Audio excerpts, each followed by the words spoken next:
जिन्हें तीनों लोकों में पूजा जाता है, स्वर्ग लोक, मृत्यु लोक, पाताल लोक, जिनके द्वार पर 33 कोटि देवतागण प्रार्थना करने के लिए खड़े रहते हैं, भगवान श्री गणपति महाराज की कृपा हम सभी पर बरसती रहे। भगवान श्री गणपति महाराज से सीखने वाली बहुत सारी बातें हैं, लेकिन 5 बातें भी अगर आपने भगवान गणेश जी की सीख ली तो आपकी लाइफ में मंगल होना शुरू हो जाएगा। आप देख रहे हैं लर्निंग सीरीज सीखोगे नहीं तो जीतोगे कैसे। मैं हूं आरजे कार्तिक। आइए शुरू करते हैं 5 लर्निंग्स फ्रॉम लॉर्ड गणेशा। पहली लर्निंग बताऊं उससे पहले एक छोटी सी कथा सुनाता हूं। जो धन के स्वामी कुबेर हैं वो पहुंचे एक बार भगवान शिव मां पार्वती से मिलने के लिए कैलाश पर, और उन्हें अपना धन वैभव दिखाना चाहते थे, इसलिए कहा कि आप दोनों हमारे यहाँ भोज पर आमंत्रित हैं। भगवान शिव माता पार्वती समझ गए कि ये जो है अपना घमंड जो है उसका प्रदर्शन करना चाह रहे हैं, इनके पास में जो खजाना है उसके बारे में बताना चाह रहे हैं। तो उन्होंने कहा हम तो नहीं आ सकते, लेकिन हमारे पुत्र गणेश को लेके जाइए, वो बहुत अधिक भोजन करता है, बस इसका ध्यान रखिएगा। कुबेर जो थे वो अहंकार में थे, उन्होंने कहा कोई बात नहीं, आप भेजिए, हम व्यवस्था कर देंगे, हमारे यहाँ कोई कमी नहीं है। भगवान शिव जी ने कहा देख लो हमारा बेटा बहुत भोजन करता है। उन्होंने कहा कोई बात नहीं, आप भेजिए। जैसे ही गणेश जी वहां पहुंचे कुबेर स्वामी के यहाँ पर, उन्होंने भोजन करना शुरू किया। जितना भोजन पका था सारा खत्म हो गया। जो कुबेर थे उन्होंने आदेश दिया कि और बनाया जाए, और बनाया गया, वो खत्म हो गया। भंडारे में जो बचा था वो भी खत्म हो गया। धीरे धीरे धीरे सारा भोजन खत्म हो गया। कुबेर को समझ में नहीं आया कि अब जो अतिथि आए इनको कैसे तृप्त किया जाए। दौड़ करके पहुंचे वापस भगवान शिव के पास, कहने लगे कि आप सही कह रहे थे, आपका जो पुत्र है वो तो बहुत भोजन करता है, अब क्या किया जाए। तो भगवान शिव ने कहा आप एक मुट्ठी चावल ले जाइए और प्रेम पूर्वक उनको परोसिएगा, वो आपका भोजन स्वीकार कर लेंगे। वो एक मुट्ठी चावल जाकर के गणेश जी की थाली में रखा और गणेश जी का पेट भर गया। ये जो पहली बात मैंने आपको बताई, जो कथा आपको बताई, ये सिखाती है कि गणेश जी का एक तो मुंह बहुत छोटा है, और छोटा मुंह ये बताता है कि कम बोलना चाहिए, नाप तौल के बोलना चाहिए, वहीं बोलना चाहिए जहां वाकई में आवश्यकता है। और दूसरी बात जो है, ये पहली जो कथा है आपको सिखाती है कि जीवन में विनम्रता को लेकर के आइए। अगर आप थोड़ा भी ईगो लेकर के आएंगे तो भगवान भी आपसे प्रसन्न नहीं होंगे, उनको भी विनम्रता ही पसंद आती है। दूसरी कथा बताता हूं और दूसरी लर्निंग आपको बताता हूं जो हमें सीख लेनी चाहिए भगवान गणेश जी से। पौराणिक कथा है कि प्राचीन काल में अनलासुर नाम का एक दैत्य राक्षस था, जिसने स्वर्ग में, धरती में त्राहिमाम मचाया हुआ था। और वो एक ऐसा दैत्य था जो ऋषियों को, मुनियों को, मनुष्यों को जिंदा निगल जाता था। उसके अत्याचार से परेशान होकर के सब जो थे भगवान शिव के पास पहुंचे, जाकर के कहने लगे कि हमें बचाइए। शिव जी ने कहा कि आपकी रक्षा और इस अनलासुर का जो वध है वो हमारा पुत्र गणेश ही कर सकता है। तो गणेश जी को जो है भेजा गया, और गणेश जी ने जैसे ही भगवान शिव ने आदेश दिया, भगवान गणेश जी पहुंचे और जाकर के सीधा अनलासुर को निगल लिया। कहते हैं कि उनके पेट में बहुत जलन होने लगी, और इस परेशानी से निपटने के लिए बहुत प्रकार के अलग अलग उपाय किए गए, लेकिन वो पेट की जलन शांत नहीं हुई। तब जो कश्यप ऋषि थे उन्होंने दूर्वा की 21 गांठें बना करके गणेश जी को खाने के लिए दी, और ये दूर्वा जब भगवान श्री गणेश जी ने ग्रहण की तब जाकर के उनके पेट की जलन शांत हुई। कहा जाता है कि तब से ही भगवान गणेश जी को दूर्वा जो है चढ़ाने की परंपरा शुरू हुई थी। तो दूसरी सीख ये कहती है कि बड़ा पेट होना चाहिए जो पचा ले, बातें पचा ले। कई लोगों के पेट में बात नहीं पचती, और इसी वजह से कई घरों में विवाद हो जाते हैं, कई दोस्तियां टूट जाती हैं, कई रिश्ते बिखर जाते हैं। बात को अपने पास ही रखना हमें सीखना चाहिए, जो कि भगवान श्री गणेश का जो बड़ा पेट है वो हमें सिखाता है कि पचाना भी चीज़ों को, बातों को आना चाहिए। तीसरी जो बड़ी बात सीखने को मिलती है वो ये है कि बड़े कान जो भगवान गणेश जी के हैं वो हमें सिखाते हैं बहुत ध्यान से सुनना चाहिए। जो ध्यान से नहीं सुनते हैं नुकसान उनका हो जाता है। एक बड़ी प्राचीन कथा है, एक गांव में वृद्ध महिला रहती थी। वो जो माता जी थी वो भगवान गणेश जी की बहुत बड़ी भक्त थी। उनके एक बेटा था, बहू थी घर में, और भगवान की बहुत भक्ति की, तो भगवान प्रसन्न हो गए और दर्शन दिए और कहा कि माता जी मांगिए, आप क्या मांगना चाहती हैं। तो माता जी ने कहा मुझसे तो मांगा नहीं जाता, मैं और क्या मांगूँ, आप आ गए। तो भगवान जी ने कहा नहीं, आप अपने बेटे बहू से पूछ लो। तो जो माता जी थी अपने बेटे के पास गई कि भगवान गणेश जी आए और कह रहे हैं कि मांग लो, बता मैं क्या मांगूँ। तो बेटे ने कहा माँ तुम तो बहुत सारा धन मांग लो।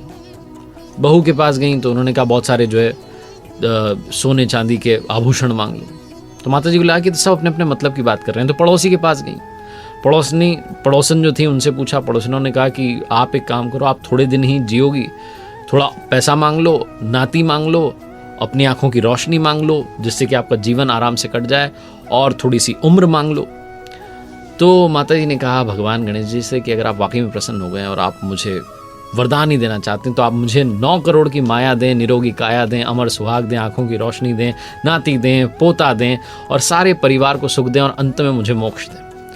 तो भगवान गणेश जी ने कहा कि आपने तो मुझे ठग लिया, आपने इतना कुछ मांग लिया, लेकिन फिर भी जो आपने मांगा है, आपको मैंने वचन दिया था आपको सब कुछ मिलेगा। और ये कहकर के वो अंतर ध्यान हो गए। माता जी ने जो कुछ मांगा सचमुच उन्हें मिल गया। तो हम भी प्रभु से ही प्रार्थना करते हैं कि जैसे उनको मिला वैसे हमें मिल जाए। और ये कथा जो इसका सार यही कहता है कि बड़े कान जो होते हैं ध्यान से सुनने की क्षमता लेकर के आते हैं। बड़े कान होने की वजह से वो हर छोटी बड़ी बात को सुनने का प्रतीक है। अगर आप लाइफ में अच्छा मैनेजमेंट चाहते हैं तो हर किसी की बात को बहुत ध्यान से सुनिए।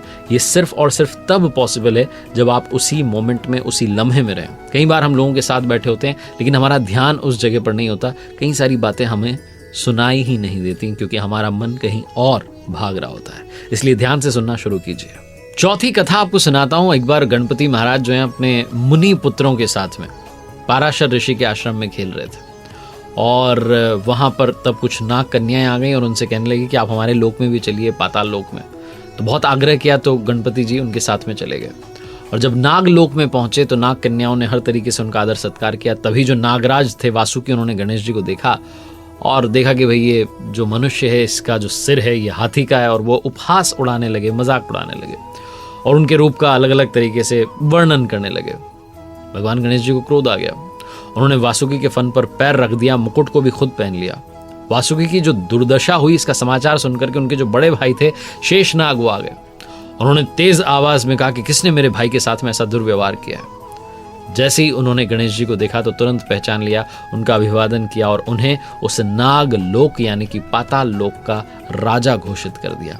कहा जाता है कि ये जो कथा है तब से ही पाताल के भी स्वामी गणपति जी बन गए। ये कहानी, ये जो कथा है ये सिखाती है कि छोटी आंख जो होती है वो पैनी नज़र आपको रखने में मदद देती है। भगवान गणेश जी की आंखें शरीर की तुलना में बहुत छोटी हैं और ये आपको समझाती और सिखाती हैं कि हमारी जो आंखें हैं वो हमारी दूरदर्शिता का सिंबल है। फ्यूचरिस्टिक अप्रोच होनी चाहिए।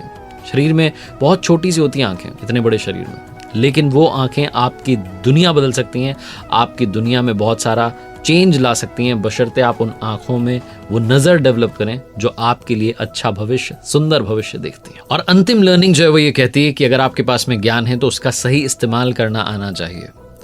बहुत सारे लोग इस दुनिया में ज्ञानी तो होते हैं लेकिन अपने ज्ञान का सही जगह पर प्रयोग नहीं कर पाते और बहुत पीछे रह जाते हैं। एक कथा कहती है कि भगवान शिव के मन में एक बार बड़े यज्ञ के अनुष्ठान का विचार आया। उन्होंने तैयारियां शुरू करवा दी और तब जो है उस यज्ञ में सबसे बड़ा काम था कि सारे देवताओं को आमंत्रित किया जाए। आमंत्रण भेजने के लिए पात्र व्यक्ति का चुनाव किया जाए जो कि समय रहते सभी लोकों में जाए और सबको जो है आमंत्रण दे करके लौट आए। अब किसको ये काम दिया जाए? तो भगवान शिव जी को ये भी डर था कि कहीं जल्दबाजी में ऐसा ना हो कि देवताओं को बुरा लगे कि बहुत जल्दी जल्दी जो है आमंत्रण देके चला गया। तो उन्होंने काम जो था अपने पुत्र गणेश जी को सौंपा कि आप जाइए और सबको आमंत्रित कीजिए। अब गणेश जी ने सोचा कि जो मेरा वाहन है चूहा वो तो बड़ा छोटा है, ऐसे अगर मैं गया तो पता नहीं कितने दिन लग जाएंगे, वर्ष बीत जाएंगे। तो फिर उन्होंने अपने मस्तिष्क का प्रयोग किया, अपने ज्ञान का प्रयोग किया। उन्होंने कहा बहुत आसान है, काम करते हैं, सारे देवताओं को यज्ञ में शामिल होने का आमंत्रण ही देना है। तो सारे देवताओं का वास भगवान शिव में ही है, क्यों ना उनको प्रसन्न किया जाए। तो सारे देवता प्रसन्न हो जाएंगे और यहाँ पधार जाएंगे। तो भगवान गणेश जी ने भगवान शिव का पूजन किया और सारे देवताओं का आह्वान किया और सारे जो आमंत्रण पत्र थे भगवान शिव को समर्पित कर दिए और सारे आमंत्रण स्वतः ही देवताओं तक पहुंच गए क्योंकि सारे देवताओं का वास भगवान शिव में है। तो ये कथा सिखाती है, समझाती है कि ज्ञान का सही प्रयोग बहुत ज़रूरी है, पूर्ण प्रयोग बहुत ज़रूरी है, आवश्यक है।